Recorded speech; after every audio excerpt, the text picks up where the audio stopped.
Hi, good evening, Steve Adler. Got a minute? We're going to talk about the numbers here in Austin, try to give a little perspective to them. We're going to close out by talking about teachers, since a lot of students are now back in school, and here in AISD, more kids are going to be going back to school on Monday. But first, let's start with the numbers. Let's look at the first dashboard that we always look at. This is on the city's website. New admissions, four. Pretty low number of new admissions. Admissions have been going down. You can see that chart to the right. Started kind of going up a little bit. Numbers pretty low. The 7-day average is 13. 4 is pretty significantly below that number. It'd be nice, and let's hope that it stays there. On Friday, the number was 13. So we're still bouncing around, but as long as we can keep the numbers down in that range, if we can get it below 10 for a 7-day moving average, then we're going to be looking at Dr. Escott to tell us that maybe we can take greater risks, especially outside.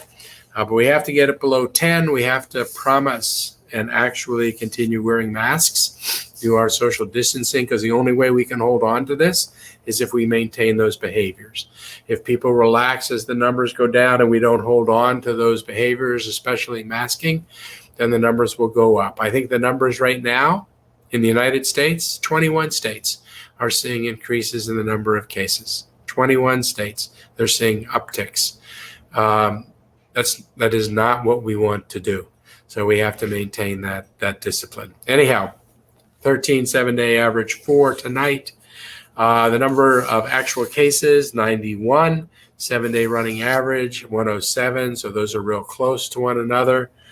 Again, cases, I wish I had more confidence in just cases, but it is certainly an important number to take a look at from a quantum. There's a difference, 91, 30 to 150, I'm not sure, but 91 versus 400 is a big difference. So 91 is a good number to see. Let's go on to the next page. Then this is also a table that is on the City of Austin website, and you can click in these different sections and get additional detail, additional demographic detail to know cases, deaths, hospitalization by sex, by age, by ethnicity. You can take a look at lots of information if you go to that page and click. We're looking at that page right now. The number of people hospitalized is 78. The 7-day moving average is 85. So that number is down. ICUs, we have 19 in our intensive care units. The 7-day moving average is 26. So we're significantly below the 7-day average. Ventilators, 17 is the 7-day moving average. Tonight we're going to have 16. So remember last week we were beginning to not hit the 7-day moving average. After this weekend into today, we're back to where we are.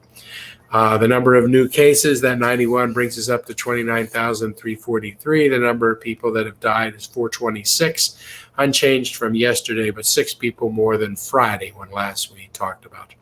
Still a deadly disease, still people dying in our community. So let's go ahead and take a look at the UT dashboard. This is the one that's done by Dr. Myers and faculty associated with her and students. The reproduction rate, 1.12. So that's an increase. That number in the upper left-hand corner would, since it's going above 1, would indicate that the virus is increasing. There's a 61% chance the virus is increasing. That's by that second number. And the chances that we have more infections than we had 14 days ago, we have about 5% more infections. This is data as of Friday. If you go to the UT site, and this is all public, and you put your clicker above the green dots, you can see what day they are. The most recent day is the 25th. But you can see the green line that's off to the right is angling up slightly. That means as of Friday, the indications were that we're having a slight upward increase. And as you know, if you've been looking at these numbers, we've been going back and forth to a slight increase, to being flat, to slight decrease. It'd be great if we could bring it down. Most important thing, please, please, please continue wearing masks. Make sure that all your friends do. You walk into a room, and we've said this before, and 75, 80% of the people are wearing masks. People will put on their masks. They walk into that same room, and only a quarter of the people are wearing masks. They just don't put them on. We kind of look to each other to see what kind of culture we're setting in a city. And if we want to preserve the opening of schools, if we want to be able to open up more businesses, if we want to have a little bit larger gatherings outside than the orders have let us have in the past, then we really have to wear the masks. We're going to reissue new orders this week because our orders end the end of September on Wednesday. So tomorrow or Wednesday morning, we'll issue new orders. And we're taking a look at whether we should enlarge the size of allowed gatherings outside, in part because of the discipline people are showing.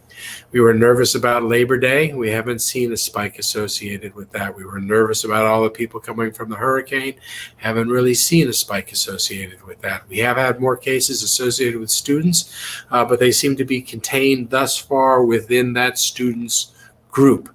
And so long as we have the virus and contain the virus, that gives us the ability in our community to try to do more things. Only works if we wear masks. All right, so that's all we're going to do in talking about the virus today. But we do know that schools are opening up. A lot more kids in schools. Next week on Monday, a lot more kids going to be in AISD. I wanted to welcome with us tonight Kate Rogers. Kate is Vice President with the Charles Butt Foundation in charge of community outreach. Used to be somebody that the cities worked with HEB. Let me just give Kate, I know you're not with HEB anymore. It used to be your role, but HEB has just been an incredible partner for the city as we were figuring out the virus, as we went to HEB early on and asked, hey, what if we actually made masks mandatory? HEBs are open. What do you think about that? Incredibly supportive, incredibly helpful. In fact, real helpful in us arguing with the state to make masks mandatory statewide. It was having a lot of businesses that were saying, hey, this is okay and it's going to work. But you have left HEB, and now you're at the Charles Butt Foundation. Tell us, one, welcome and thank you for being here. Tell us what the Charles Butt Foundation is and does. Thank you so much, Mayor. So the foundation is really focused on support for K-12 education. So Charles has always been a big supporter of our public schools in Texas. I don't think that's a secret to most folks who are probably watching tonight. So he founded Raise Your Hand Texas some 13 years ago to help advocate at the state level for strong support for our public schools. The Holsworth Center is his newest endeavor, which is located there in Austin on the shores of Lake Austin, actually, which is a leadership, sort of a executive leadership institute for public school leaders, for sitting superintendents and principals from all over the state. So his commitment has always been very strong, and it remains so, especially during these challenging times. That's great, and it's a great facility that you have out. You take 2222 out, and before you get to 360, it's off on the left, and is one of those beautiful pieces of property on the river, but doing just a phenomenal work, educating teachers and superintendents. So thanks for that. Talk to us about World Teacher Day on October 5th. That's right. So 1 week from today, people all over the globe will be celebrating teachers and educators. So World Teachers Day is actually an initiative of UNESCO, which is the United Nations Educational, Scientific, and Cultural Organization. So it's a part of the UN. And has actually been celebrating World Teachers Day since 1994, so quite some time. But this year, I think it takes on even more significance. The theme for this year is Leading in Crisis, which our teachers have certainly been doing since last March, when the world was really turned upside down. And everything that we thought we knew about school literally changed overnight. And the resiliency that we've seen from our Texas teachers, the courage to keep going and to be creative in the way that they keep students connected and engaged right now has just been unprecedented. You know, in so many ways, that's true. They're having to teach in so many different ways, and the challenge associated with teaching remotely is incredible. And there was a period of time, I think, that the parents were teaching themselves, which gave everybody yet that much more reason to respect and love their teachers, because everybody realized what that was like, even on a small part doing that. So what can people do if they want to help their teachers right now? What can they do?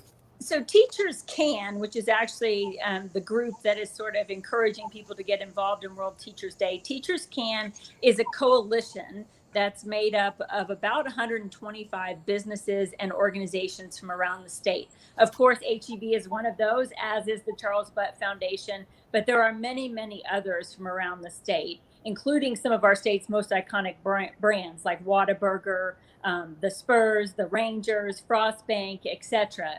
And so we're encouraging everyone to just show their appreciation for our teachers on that day, or beginning on Monday, October the 5th. And it's real simple. So we're asking people to tie a light blue ribbon. So at the higher education level, light blue is the color associated with education studies. So you can tie a light blue ribbon around a tree or a post in your yard, in your schoolyard, especially if you are a teacher or if you have a friend or family member who's a teacher. But really, we just encourage everyone to take part. And then we're very grateful, Mayor, to you and to many other mayors from around the state who have actually agreed to light up some of our most iconic buildings on that evening, beginning at 5 p.m. in celebration of teachers. Because during this time, which, it's been dark on some days, teachers have really been lighting the way for kids and families, and they haven't given up hope, and they've kept going even when the going was tough. And so we're just encouraging folks to do a few things. We're also asking teachers themselves to log on to the Teachers Can website and to share their stories with us about what they are doing to lead during this difficult time, what they're doing to reimagine and re-envision their method of instruction and their approach to their own classroom. And we'll be highlighting a number of teachers who are really doing creative, incredible work. I think that's great. And we're so in debt to teachers in so many different ways. And, I still remember my teachers, some that I think changed my life, and to know that that's happening all the time. Hey, everybody, it's #TeachersCan, #TeachersCan in Los Angeles. We are going to light City Hall in blue next Monday. I think the Long Center is also going to light themselves in blue. Everybody should be out hanging blue ribbons or blue markers. We want to make sure we thank teachers for all that they do, especially this year. They truly are shaping the next generation in incredibly difficult times. Everybody's got taught to do something one way, and they woke up one morning and the world, like you said, have just turned upside down. They're shaping the next generation, not only supporting kind of the education, but especially this year supporting the growth of these kids in so many ways. Also, we want to give a special thanks and shout out for the people who are supporting the out of school time. In our area, the after school programming, the summer programming, it sure makes a huge difference in these kids' health and their well-being and their education. And there's been just a greater demand as well as creativity and innovation involved for those after school and out of school time. So thank you for everybody that's involved with that. And Kate, thank you, and please carry the thanks back to Charles and to everybody working at the Institute. Teachers are my heroes, and you're the Academy for Heroes, as far as I'm concerned out there. And Kate, thank you so much, and thanks for hopping on here tonight. Thank you, Mayor, and thanks to the City of Austin for being part of this important celebration. That'd be great. Thank you. And to everybody else, y'all be safe and take care, and good night.